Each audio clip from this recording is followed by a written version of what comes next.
welcome into Jags of the Round Table. JP Shadrick, Brian Sexton, John Oehser. Let's get right to it, guys. Fowler, of course, is done for the year. So where did the Jaguars compensate with pass rush? Chris Smith. Easy enough. Yep. Well, I get that you're sort of going about outside the box here, but I'm going to say Chris Clemens and Andre Branch. Primarily Chris Clemens because he's the veteran. He's the guy they brought in to do this. And I'll repeat myself from earlier this week on Jaguars.com Live. He's the guy who's got to get that done with Dante Fowler. Well, and I don't disagree with that, and you're going to lean heavily there. But I'm looking at a young guy that they liked last year. Mm-hmm. You know, he gave him 3 sacks, had that big sack, forced fumble in the first quarter against Andrew Luck, and kind of helped keep that first half close. Ryan Davis has his spot on the inside. He could move back to the outside. Let's face it isn't about the sacks. It's about hurrying the throw so that they can get more interceptions, which was a part of the secondary last year. Clemens did it last year. He needs to do it again. All right. It was a good group a year ago, and hoping to build on that without Fowler this year. Offensive side, though, a lot of investment in the offense this year to help Blake Bortles. But how is that going to pay off? Well, it's truthfully, that I think is where the interest is in how you get more pressure on the quarterback, put more points on the board. Mm-hmm. You know, don't put that defense in the position of having to make all those plays. You know, put the points up. They go Julius Thomas, they add TJ Yeldon, they fortify the offensive line. Let the offense lead.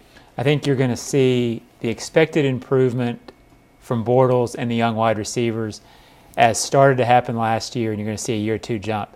But primarily, I think you're going to see TJ Yeldon. If all goes as planned, the running game that you sort of talked about before last offseason being there with Gerhardt should see that, and that should help everybody else significantly. Well, and, you know, Yeldon at Alabama was part of a back-by committee. Mm-hmm. And now you've got that big body in Gerhardt that lets Yeldon do what he does best. I think it'll be less by committee. I think you're going to see a lot of Yeldon. And the key, of course, is keep that quarterback upright. Mm-hmm. That was not the case last year. Of course, the biggest news in the league this week is in New England. Tom Brady suspended 4 games. The Patriots fined $1 million. They get 2 draft picks taken away, including a first-rounder next year.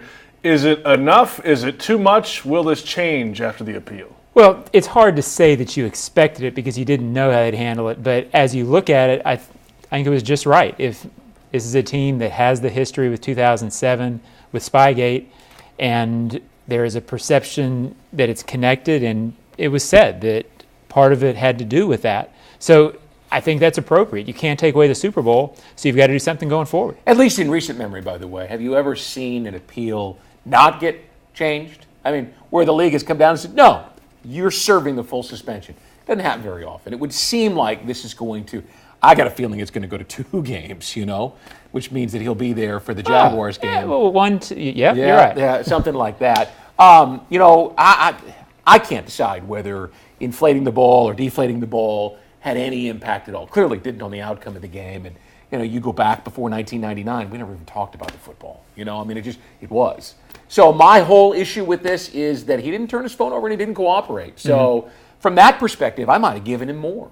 I might have given him 8 because the integrity of the league is at stake, and we're trying to have an honest investigation so that we can continue to sell to our fans that this game is real. I might have given him more, but 4 seems fair for that alone. If it didn't matter, there was no reason to do it. So if it didn't affect something, they wouldn't have done it. So yes, punish. The next commissioner of the NFL, Brian Sexton. Oh. It's got to chill. Yeah, I have some things to say. With that, that's it for this week. We'll see you next week on Jags of the Round Table.